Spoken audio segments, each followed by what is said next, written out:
Good evening. Welcome to California Today. I'm Liang Zhang. Here is a preview of some of today's stories.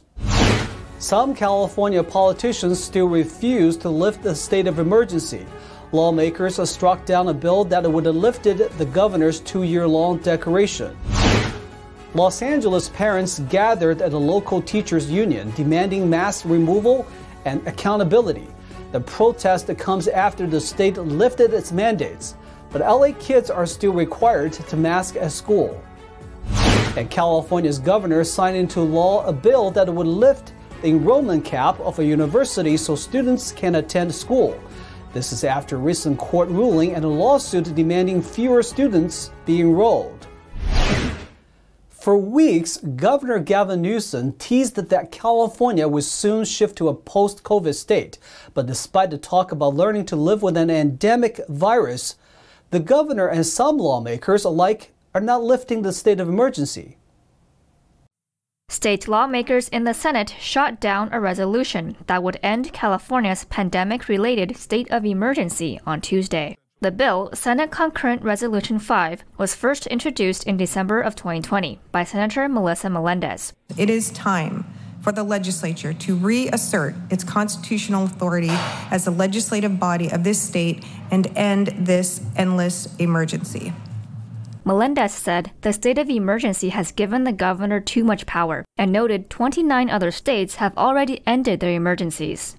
The state of emergency has been extended 3 times since it was first enacted in March of 2020. This resolution is about one thing and one thing only, and that is the balance of power. The balance between executive power and legislative power, to be precise. On a party line vote, members of the Committee on Governmental Organization rejected ending the state of emergency in a 4-8 vote.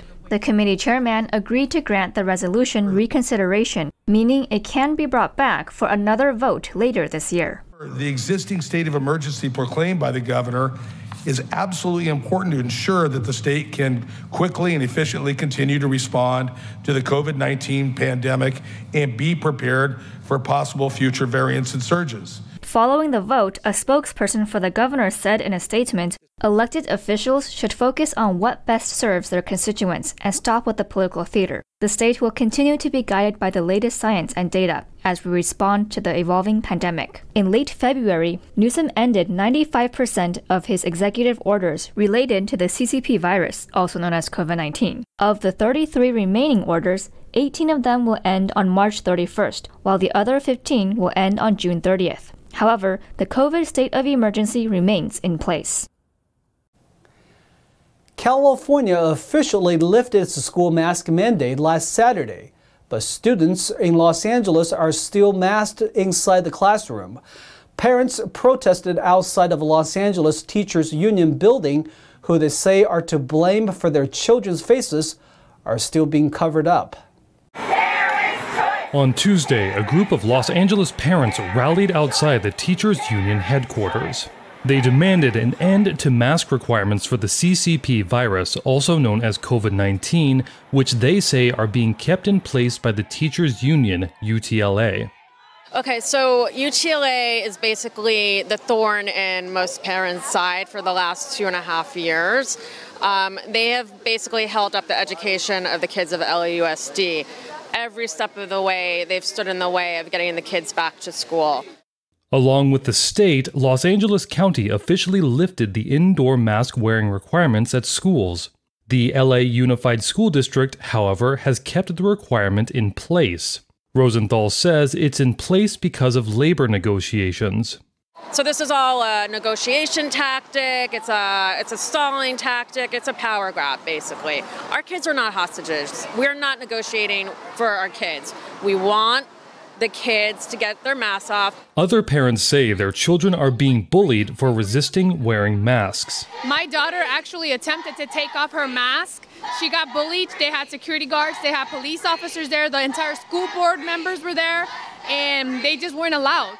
Monroe said the mask mandates no longer make sense as people are going maskless throughout the rest of LA. According to the County Department of Public Health, K-12 schools saw a positivity rate of 0.3% at the beginning of March. They go everywhere without a mask. The only time they're wearing a mask is in school, and it's not my child's responsibility to protect adults. It's just not. It's not their responsibility. UTLA issued a statement last month supportive of masking. They wrote, LAUSD schools have been the safest and most well-equipped in the country because educators and families united to demand critical health and safety protocols. NTD reached out to UTLA for comment. It's just really a symptom of the larger issue, which is that there is a learning loss and there's no accountability for the academic loss to this institution, the teachers union. I encourage all parents to come out and protest and not to be afraid. At this point, there's nothing to be afraid of other than our children are going to be a generation of mental illness, trauma, anxiety, depression. Mask mandate removal is subject to labor talks with UTLA. Those talks are expected to resume Wednesday. Lawmakers voted for a bill to lift an enrollment cap on UC Berkeley. A recent court ruling would have denied about 3,000 students entry into the school after they already received acceptance letters. Just hours after the vote, the governor signed the legislation. Governor Gavin Newsom signed SB 118 on Monday to ensure that the incoming class of UC Berkeley students will be able to enroll in campus this fall. In a statement, Newsom said he's grateful for the quick response, and it sends a clear signal that California won't let lawsuits get in the way of the education and dreams of thousands of students, our future leaders and innovators. The law ensures that student enrollment at a college campus is not singled out as a project under the California Environmental Quality Act, while preserving requirements that campus long-range development plans are comprehensively reviewed for environmental impacts. Newsom's signature overrides a ruling from the California Supreme Court. The court ordered UC Berkeley to freeze its enrollment for the upcoming academic year on March 3rd. The ruling was in favor of a residents group called Save Berkeley Neighborhoods. The group sued the university for increasing student enrollment without addressing the impacts on housing, homelessness, traffic, and noise. In response to the signing, the group said UC Berkeley does not have the capacity to handle more students. Over 10% of current Berkeley students are homeless, and 15% are food insecure. Newsom's California Blueprint plans to expand on higher education, which includes increasing California resident undergraduate enrollment in the UC system by more than 7,000 and in the CSU system by over 14,000 during a 3-year period. Last year, Border Patrol in Southern California made a record seizure of illegal meat from China. Officials said seizures are important to keep invasive species and disease out of America's agriculture. Record levels of illegal Chinese meat are coming into Southern California's 2 major ports. Agents from U.S. Customs and Border Patrol, or CBP, seized more than 262,000 pounds of prohibited pork, chicken, beef, and duck products. The seizure took place between October and December 2021, according to a March 14th report. The end-of-year seizures topped off a record year of illegal meat imports in 2021. Total illicit Chinese imports for the year made up almost 787,000 pounds. The volume represented an 80% increase from 2020. Carlos Martel, CBP Director of Field Operations in Los Angeles, said in a statement that the seizures are critical to protect American agriculture. He said, preventing the introduction of foreign contagious animal diseases and noxious pests at our nation's largest seaport is paramount and vital to our agriculture industry and the well-being of the communities we serve. Agents say most of the illegal animal products are found stored in boxes with e-commerce shipments and household goods. They say it's a clear attempt to smuggle meat. Donald Cusser, CBP Port Director of the Los Angeles and Long Beach Seaport, warned of invasive species. He said CBP plays a major role in protecting American consumers and the agriculture industry from pests and diseases. According to the USDA, China is known to have a range of destructive agricultural diseases. The list includes African swine fever, classical swine fever, foot and mouth disease, bird flu, and other virulent diseases. Unemployment numbers rose for both Los Angeles and San Diego counties in January. The monthly numbers are up from December last year. The two major Southern California counties of Los Angeles and San Diego saw a rise in unemployment at the start of the year. According to the State Employment Development Department, in January, Los Angeles County's unemployment rose to 7%. That's up from 6.8% in December. But unemployment is down from January 2021, which was 10.9%. The high unemployment at that time coincided with strict COVID-19 lockdowns in the county.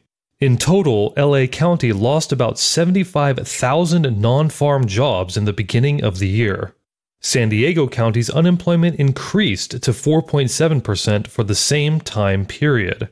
The number rose from 4.1% at the end of last year. During lockdowns 1 year ago, San Diego saw an 8.5% unemployment rate. The Employment Department measured the statewide unemployment rate at 5.8% for January. Oakland police announced on Wednesday afternoon that 3 people have been charged for the murder of Bay Area TV news guard Kevin Nishita. According to police, 2 suspects are already in custody, and investigators are working to locate the 3rd suspect. Nishita was shot while protecting a Crown 4 reporter in downtown Oakland on November 24th. He died from his injuries days later. We'll have the full story for you tomorrow. Now we're going to take a short break, but here is what we have for you next. Real estate prices are as high as ever in California, but anyone in the market knows that. However, sales are starting to drop in some parts of the state. A woman walked out of a high-end restaurant with a $4,000 bottle of Cognac in her hand. Police are looking for leads as to who she may be. And California rocket startup Astra launched a rocket from Alaska. The successful takeoff comes after a rocket was lost last month due to minor technical errors. That and more here on California Today.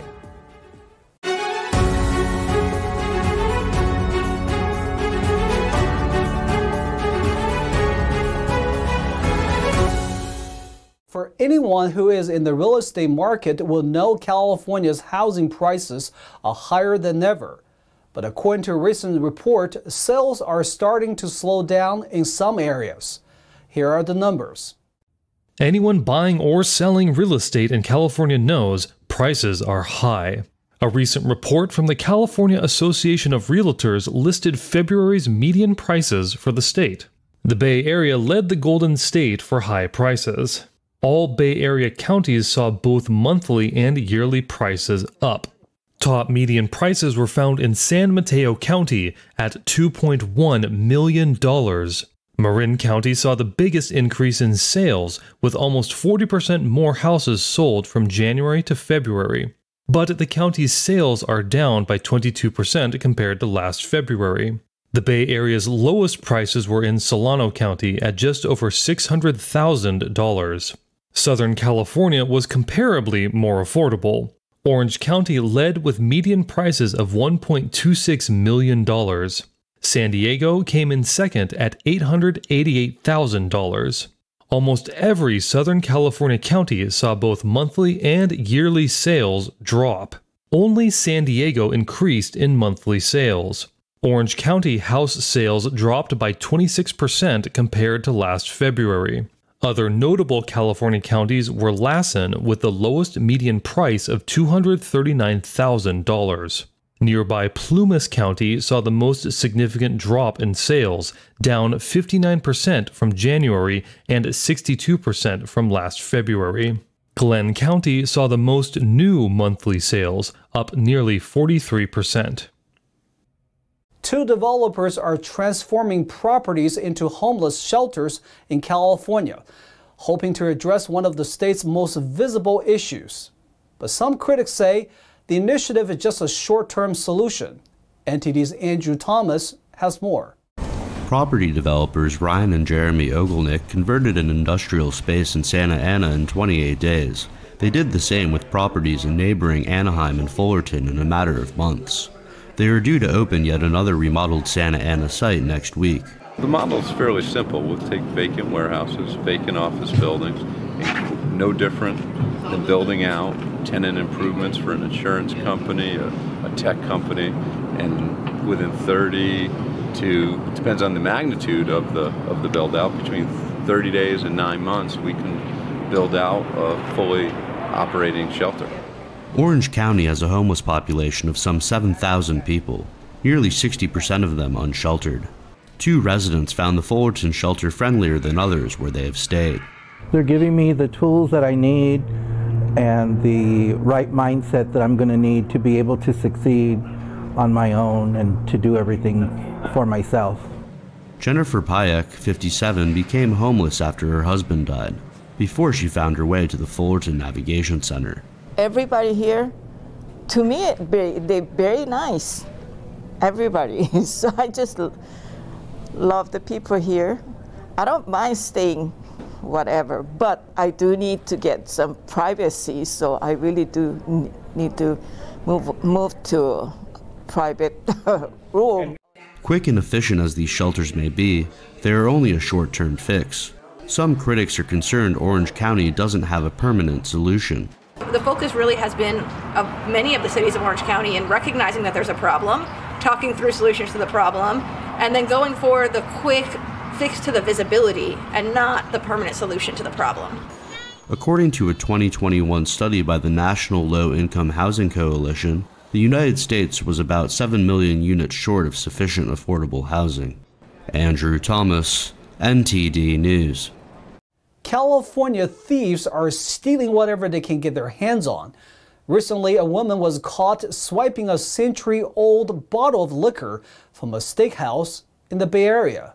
The Santa Clara County Sheriff's Office just released security footage of a woman stealing liquor at a high-end Bay Area steakhouse. In security footage from March 8th, a woman wearing an evening gown is seen strolling around the bar counter at San Jose's Mount Hamilton Grand View. With at least 3 other people watching the vicinity, she grabs a bottle from the bar, a $4,000 bottle of Louis XIII Cognac. She then walks away with a man dressed in a white button-up shirt and slacks. The restaurant manager told KTVU the $4,000 bottle of Louis XIII Cognac is nearly a century old. The couple was part of a party of 10 who had dinner prior to the theft. The group paid $1,600 in cash for dinner. The Santa Clara County Sheriff's Office is now investigating the case as a felony grand theft. Anyone with information related to this ongoing case is urged to contact the Santa Clara County Sheriff's Office at 408-808-4500. Astra successfully launched this Astra 1 mission from the Pacific Spaceport Complex in Cognac, Alaska. The mission comes after resolving technical issues from a previous failed launch. Let's take a look at the rocket taking off into orbit. 3. First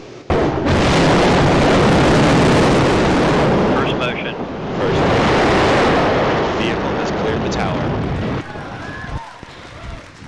California-based rocket startup Astra launched 3 payloads into a sun-synchronous orbit. The payload includes satellites and space environmental instruments. This was Astra's second launch in the U.S. The launch comes after Astra resolved a previous technical problem from a failed attempt on February 10th. Astra thinks one reason was the protective nose cone that surrounds satellites during launch, which didn't deploy properly. The second reason was a software error. The firing order was wrong because an engineering diagram had been drawn incorrectly.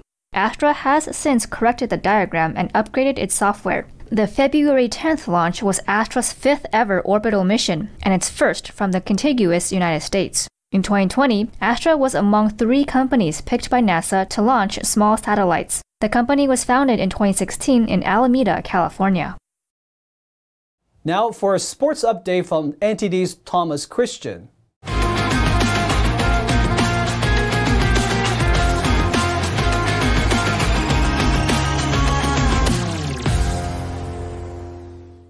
I'm Thomas Christian, giving you the California Sports Roundup.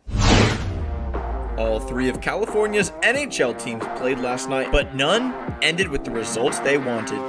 First, we have the Sharks taking on the Florida Panthers, where Frank Petrano scored 2 goals, including the winner just over a minute into OT as visiting Florida rallied to beat San Jose. Jonathan Huberdeau also scored for the Panthers, and Spencer Knight had 24 saves as Florida improved to 1-1 at the start of a season-long 7-game road trip. The Panthers had won 5 consecutive games before hitting the road. Logan Couture and Nicholas Milosh each scored first-period goals for the Sharks. Panthers 3, Sharks 2 in OT. Adam Fox scored 55 seconds into overtime, lifting host New York to a dramatic victory over visiting Anaheim. Chris Kreider scored the tying goal during a power play with 6 minutes and 20 seconds remaining in regulation. He scored his 39th goal, league-leading 20th power play tally when he backhanded the puck into the vacated right side of the net after Fox's long blast hit the crossbar and caroomed off the end boards. Johnny Brodzinski and Micah Zibanejad also scored for the Rangers, who blew a pair of 1-goal leads before getting their league-leading 20th comeback victory. Max Comtois and Fowler scored in the first 2 periods for the Ducks, who dropped to 9-11 in games decided after regulation. The Ducks are also 4-9-3 in their past 16 contests. Rangers 4, Ducks 3 also in overtime. Darcy Kemper recorded 23 saves in his second straight shutout as visiting Colorado beat Los Angeles. Kemper has had 5 shutouts this season, including 4 since the All-Star break. Valeri Nishikin and Mikko Rantanen each had a goal and an assist, and JT Comfort scored 1 of 2 power play goals for the Avalanche, who led the NHL with 91 points. Jonathan Quick made 24 saves for the Kings, who have lost 3 of 4 and were shut out for the second time in 3 games. Avalanche 3, Kings 0. Now taking you to the latest action out of Indian Wells, California, where the Indian Wells Masters is well underway. Seeking to become the first woman to defend the Indian Wells title in over 3 decades, Paula Badosa powered through Leylah Fernandez 6-4-6-4 to reach the quarterfinals on Tuesday. Badosa, who is looking to emulate Martina Navratilova's feat of retaining the crown in 1991, converted 3 out of her 12 breakpoint opportunities, and the Spaniard held her nerve in key moments of the tight contest to prevail. The Sydney champion has not dropped a set at the WTA 1000 tournament in the Southern California desert, as she looks to secure only the 4th title of her career. Badosa takes on Veronika Kudermetova or Marketa Vondrasova next. Badosa drew first blood in the opening set when she broke a 4-3 lead, and although US Open runner-up Fernandez hit back with a break, the Spaniard raised her level to take advantage early in the contest. After a sluggish start to the second set, she held serve in a 5-deuce game to go up 5-3 before closing out the victory. As always, I'm Thomas Christian, and thanks for tuning in. And that's all we have for you tonight. We'd love to have you back on California Today every weekday at 8:30 p.m. Feel free to let us know if you have any news tips for our show. Our email is california.today@ntd.com. I'm Liang Zhang. We'll see you next time.